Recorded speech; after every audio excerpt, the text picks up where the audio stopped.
ఓపికతోని అందరినీ కలుపుకపోవాలి. ఎందుకంటే ఆ ఎల్లా కేవలం సోనియమ్మ మాట మీద నిన్ను 60,000 మెజార్టీతో వీళ్ళే గెలిపించారు. వీళ్ళే భుజాల మీద మోసిన రాయల్లో సోనియమ్మని నమ్ముకొని ఇవాళ వాళ్ళని కడుపులో పెట్టి చూసుకోవాల్సిన పెద్దన్న బాధ్యత నీదే. ఏదన్నా సమస్యలు ఉంటే ఆ పక్కల ఉత్తమాన్ని ఉన్నాడు, లేకపోతే మీ ఎంపీ సాపు చామల కిరణ్ ఉన్నాడు, కాదు కూడదంటే అడ్లూరు లక్ష్మణ్ ఉన్నాడు, అక్కడ కూడా కాకపోతే పైన నేను ఉన్నా. మీరెవ్వరూ ఆధైర్యపడకండి.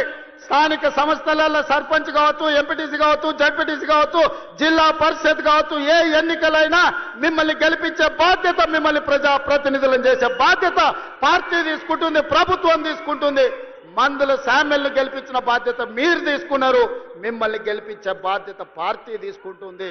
తొందరలోనే స్థానిక సంస్థల ఎన్నికలు రాబోతున్నాయి. వేదిక మీద ఉన్న నాయకుల ఎలక్షన్లు అయిపోయినాయి, ఎమ్మెల్యేలు అయిపోయినాయి, ఎమ్మెల్సీలు అయిపోయినాయి, ఎంపీలు అయిపోయినాయి. మా దయాకర్ ఎమ్మెల్సీ అయ్యండు, మా శంకర్ నాయక్ ఎమ్మెల్సీ అయ్యండు, ఆ పక్కల సత్యం ఎమ్మెల్సీ అయ్యండు. 4 ఇస్తే 3 మీకే ఇచ్చినమయ్యా. నల్గొండలకు 4 ఎమ్మెల్సీలు కాంగ్రెస్ ఇస్తే 3 మీ నల్గొండకే ఇచ్చినమయ్యా. మంత్రులు మీ దగ్గరనే ఉన్నారు, ఎంపీలు అన్నీ మీరే గెలిపించారు, అన్ని మీ నల్గొండకే ఇచ్చినాం. ఏది మిమ్మల్ని కాదనిలే. ఎందుకంటే ఈ నల్గొండలో నిఖార్సైన కాంగ్రెస్ పార్టీ కార్యకర్తలు ఉన్నారు, కష్టపడతారు. కాబట్టి ఇవాళ మీకు అన్ని అవకాశాలు వచ్చినాయి.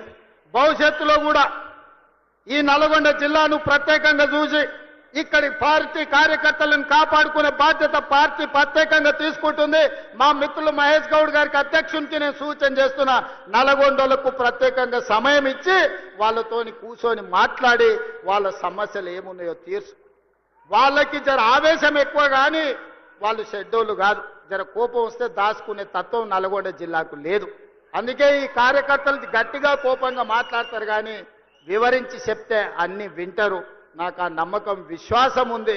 చిన్న ఏమన్నా ఉంటే మనం అన్ని కూడా సర్దిద్దుకొని రాబోయే స్థానిక సంస్థలల్లో ఒక్క గంజాయి మొక్క కూడా మొలవనియొద్దు.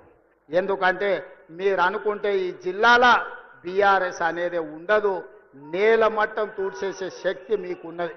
అందుకే మిత్రులారా, ఇవాళ ఇది ఒక మంచి కార్యక్రమం.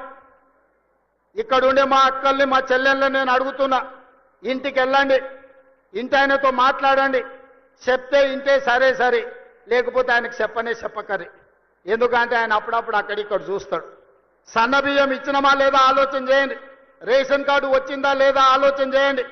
రైతు రుణమాఫీ జరిగిందా లేదా మీరు చూసుకోండి. ఇందిరమ్మ ఇల్లు కట్టుకుంటురా లేదా మీరు ఆలోచన చేయండి. రైతు భరోసా వచ్చిందా లేదా మీరు చూసుకోండి. గ్రామానికి మంచినీళ్ళు వచ్చినాయా లేదా మీరు చూసుకోండి. మీ అన్న, మీ సోదరుడు, మీ తమ్ముడు, మీ రేవంత్ అన్న ఎప్పుడు వచ్చినా మిమ్మల్ని కలుస్తున్నాడా లేదా చూడండి. ఆ ఏళ్ళ ముఖ్యమంత్రి ఎట్లుండే, ఇవాళ మీ అన్ననో మీ తమ్ముడో ఎట్లున్నాడో ఒక్కసారి ఆలోచన చెయ్యండి.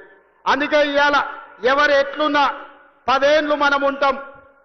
నేను ఈ వేదిక మీద నుంచి ఒక్క మాట స్పష్టంగా చెప్పదలుచుకున్నా. ఆశపడుతున్న వాళ్ళకు ఒంటె పెదాలంట ఊగులాడుకుంటూ ఉంటాయి, కింద నక్క కూర్చొని ఎదురు చూస్తుందంట ఒంటె పదాలు రాళ్ళు పడితే ఎత్తుకొని ఉరుకుదామని. ఇవాళ బీఆర్ఎస్ వాళ్ళు కూడా గట్లనే వస్తుంది మాకు అధికారం అని వాళ్ళు ఆలోచన చేస్తారు. 94 నుంచి 2004 2 సార్లు టీడీపీ అధికారంలో ఉంది. 2004 నుంచి 2014 వరకు 2 సార్లు కాంగ్రెస్ పార్టీ వైఎస్ రాజశేఖర రెడ్డి నాయకత్వంలో అధికారంలో ఉంది. 2014 నుంచి 2024 వరకు చంద్రశేఖరరావు అధికారంలో ఉన్నాడు. 2024 నుంచి 2034